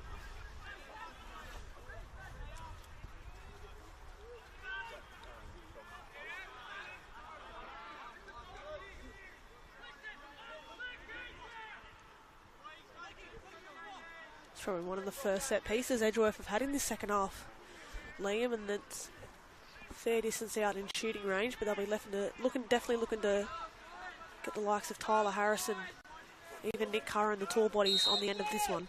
We've got a few. Goodman and Pedisano all good in the air. Ball towards the back post. That is eventually cleared. Beveridge clears it. It's been caught by Pawiak.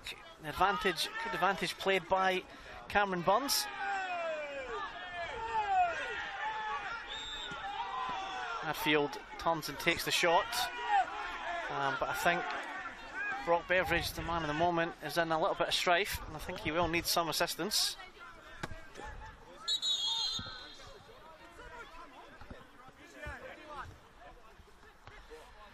Well, I think there was absolutely no malicious intent in that, I don't think, Harry. I think Pawiak went to either take a pretty strong strike at the ball just as Beveridge has come across with a fantastic tackle, to be fair, but he's absolutely collected his ankle.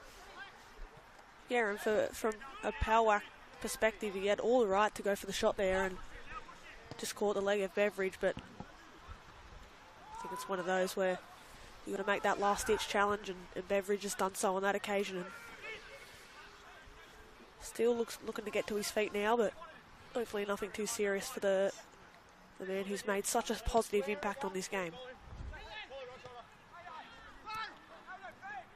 Now, hopefully it's just one of those ones. We've all had them when you're playing. The initial shock of it feels like you're never going to be able to stand on that leg again. And it is, a chuckle now, but that pain is intense at the time.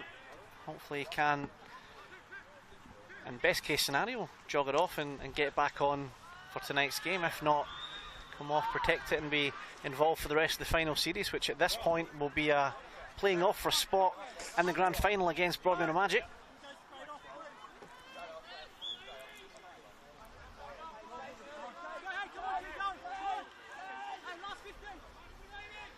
12 minutes roughly to go here at Lake Macquarie Regional Football Facility.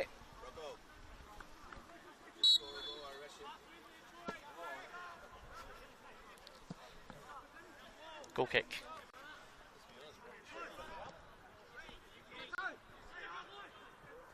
Brady. And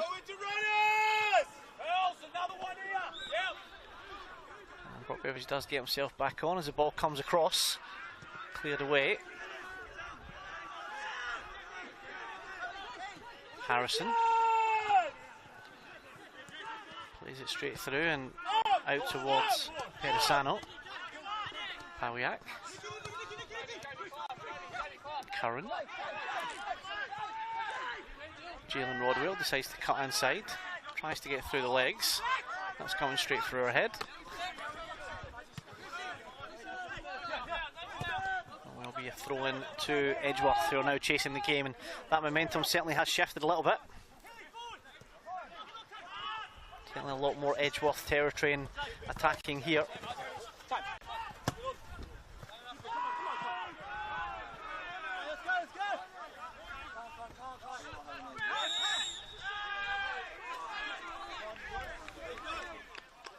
There's a couple of shots have gone over the bar. I'm not sure there's another ball here, the one that's gone on the pitch. They're trying to get that back as quick as they can.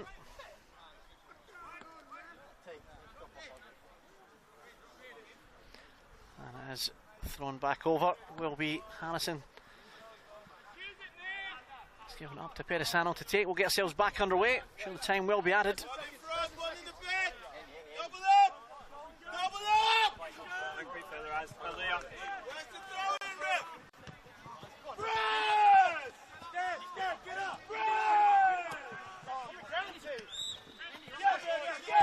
Curran to Pawiak.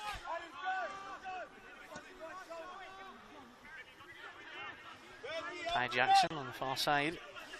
Curran maintains possession, gets it to Harrison. Harrison trying to open up. Gets the ball to Goodman.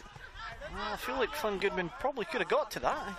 He gave up pretty quick on keeping that one in. Yeah, it was a fair ball from Tyler Harrison, and like you mentioned, I think Flynn Goodman could have done a bit more with that one. A bit of jostling for possession there, nothing given. The Perisano into Falling. Falling comes off second best. The Perisano keeps the ball, but it was a Perisano on 3. Didn't have much of a chance there. Buswell, neat little roll back. And the free kick is given to Falling.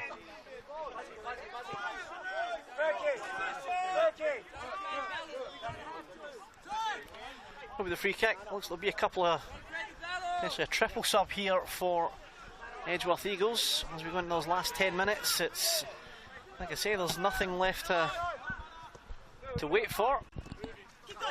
All or nothing. Archbold will go all the way back to Gerard Roebuck. Get to Connor Evans.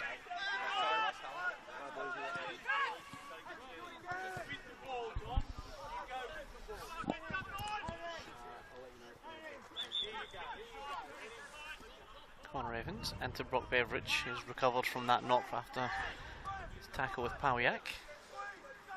Speaking of Pawiak, gets it back to Jackson.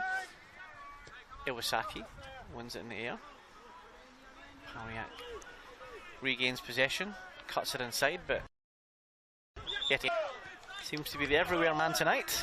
Yeah, I was just going to say how crucial he's been tonight, Evans. Just linking play there in the midfield. Been so many impressive Western players out there tonight. Ball crossed in, cleared by Harrison.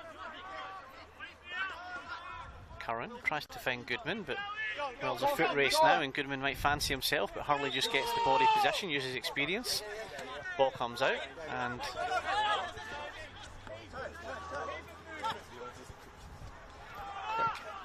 throw in taken, the Perisano.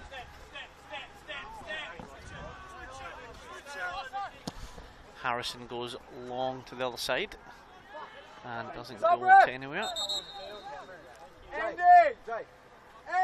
So triple sub here. We're going to have Jackson Brady for Finn Bolton. We're going to have Flynn Goodman for Joe Melmoth. And we're going to have Andrew Pawiak coming off for Riley Van Haren. So a triple sub. Clearly it's been a little bit more difficult than Pete McGuinness would have planned with the red card early in the game. So fresh legs into this last 10 minutes. They do need a goal to take this to extra time. As it stands, it's Magic versus Weston on Sunday and Edgeworth hosting the Jaffas on Saturday. That's as it stands, but our football here in Northern New South Wales is your home of drama, so who knows what's going to happen in the next 10 minutes, Harry. Yeah, exactly, and like you mentioned earlier in the call, there's been a lot of late drama in this competition this season, and I'd be surprised if we see more here. And just going off those Edgeworth subs, obviously Riley Van Haren, one of those more youngster players, just using those fresh legs, and Joe Melmoth, who looks like he'll play up top as the number 9 in replace of Flynn Goodman, who's had a tricky day. They'll be definitely look to add fresh legs here for the final few minutes. Pedisano back to Conway. As ball's just going across the other pitch, but we get it back.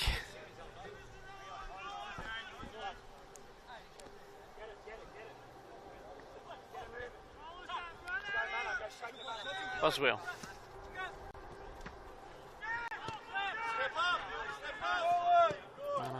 Iwasaki. Back into that man again, Connor Evans. It's a slightly loose pass, and Haren almost on top of it. He's certainly been given the pressing duties. Well, it is very much a maintain possession type of exercise now for Weston as you get into that last 10 minutes. They know if they can keep possession of the ball, they are into a major semi-final. Yeah, this is what they do so well. Weston is controlling and dictating play. Hadfield. There's a 1-2 off the defender. Hadfield goes in. And it does go out for the corner kick. Hadfield come off a little bit second best. I think both of them certainly were full-blooded into that challenge.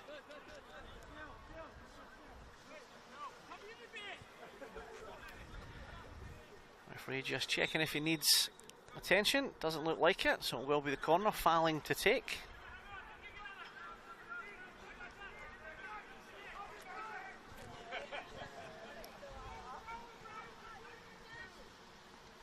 Rather uncomfortable in the challenge there for Chris Hadfield. Looks like he'll recover.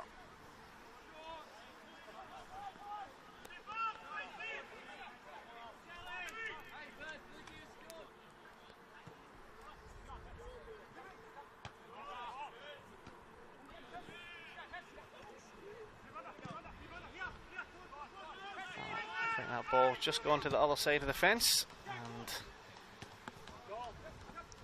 too much for Burt Fouling to get, so it's the second ball.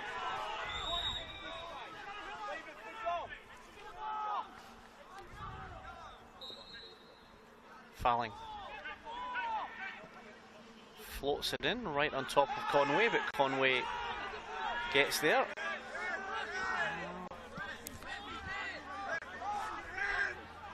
I'm not sure what's happened there. Cameron Burns has stopped it for a potential head injury. Well, I must confess, Harry, I never seen what the contact was. There was a lot of bodies moving in different directions there, but Mana Iwasaki, I believe, has gone down and was holding his face. Didn't look terribly comfortable. No, it didn't. It's super tricky to see from here, obviously, and with so many numbers in the box. I know Weston, from what I've seen on corners, have tried to put the pressure on the edgy keeper, Benny Conway, but hopefully nothing too serious. And I know the Edgeworth touchline was a bit disappointed with the play being stopped. But still got a bit of time here to try and find a spark and find that equaliser. We will restart with a drop ball, I believe, for Edgeworth Eagles. I think they were They were in possession. Manu Saki's just trying to confirm he can come back on. But he can't come back on from where he was about to be come back on. Thankfully the physios gave him the heads up. Conway gets it forward. Cooper Buswell. To be fair, Cooper Buswell's work rate's been fantastic today. Yeah, it has, and I think he's playing more of a deeper role in this second half, or maybe for these last 5 to 10 minutes. Fouling. Questions of a handball there, but possession given away anyway. Almost looks like a back three at this point. Yeah, it does. Ever since they've committed and made those substitutions about 5 minutes ago, I think they've shifted more to a back three, allowing Tyson Jackson and Pedisano on forward, but they'll get a corner here.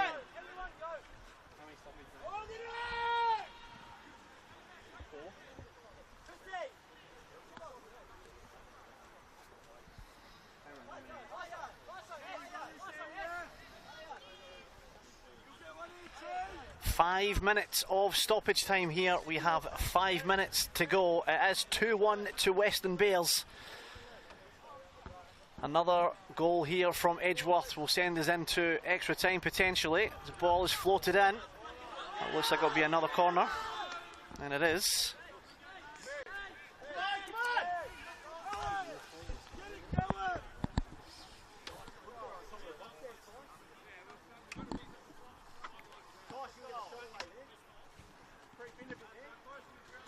Corner kick for Edgeworth. 5 minutes to go. Just under now. Near post. Well, it was fine margins between being a very difficult one to deal with and straight out for a goal kick. Yeah, not all what Edgeworth were after on that occasion. Had a good opportunity there to put that one into the mix. Unfortunately, the delivery there not to be from the substitute, Finn Bolton. And you'd expect Weston to take as much time as they can here, Liam.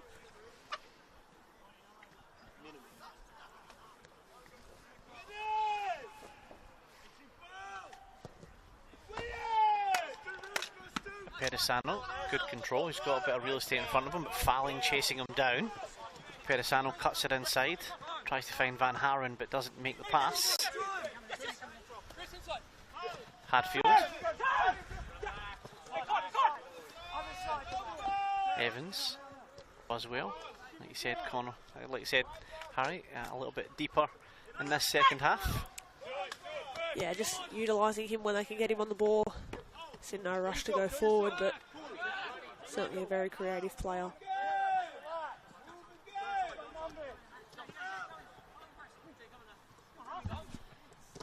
Pedisano gets the foot in. Nick Curran. Well, Melmoth just couldn't decide whether to control it or play it, and eventually done neither. But there's a Pedisano coming out with the ball. He's looking centrally. Got Nick Curran.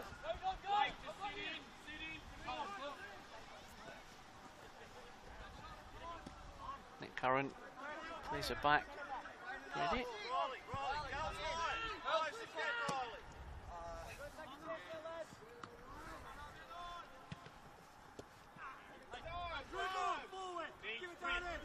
Miscontrol there from Ty Jackson.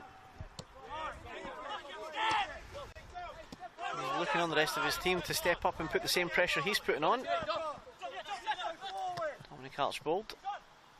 Brock Beveridge is offside. I think he knew that, given the pace of his run there. He certainly wasn't putting a lot of effort into that because he knew the flag was going up.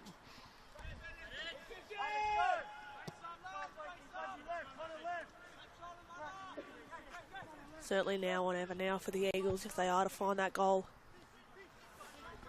Been a bit more lively since those substitutions, but just struggling.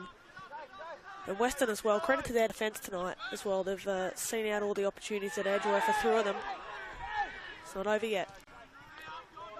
Pedisano on the right hand side.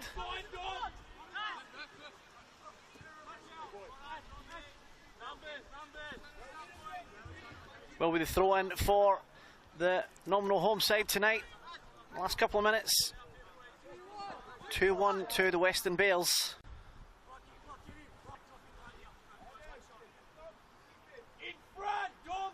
Pedisano. Floaty, but he does get it back and will get a chance to put a better cross in. Goes towards the back post.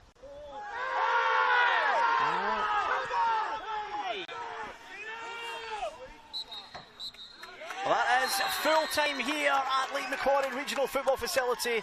It is the Weston Bears who beat Edgeworth Eagles 2-1, and they are through to the major semi-final against Broadmeadow Magic this Sunday. Edgeworth will take on Lambton Jaffas on their own home patch, hopefully, if weather allows, on Saturday. It was a close game. Harry, what's your final thoughts on that match? Yeah, I think full credit to Weston. They took their opportunities when they needed. A massive shout out to the sub as well, Brock Beveridge, who made a huge impact. It was always going to be difficult for Edgeworth, wasn't it? Especially considering when they went down to 10 men. They did really well to get that first goal.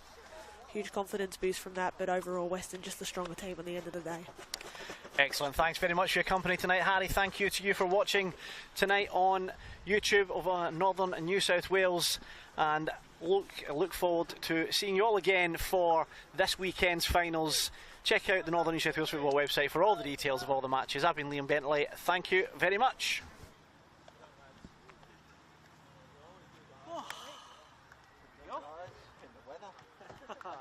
Look, at least the second half was more reasonable now. Absolutely. That first half was so unpleasant.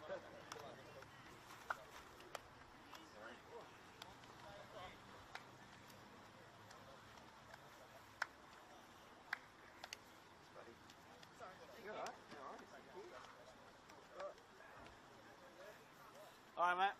Cheers. Thanks very much. See ya. Appreciate it. No worries. Thank you. See you next time.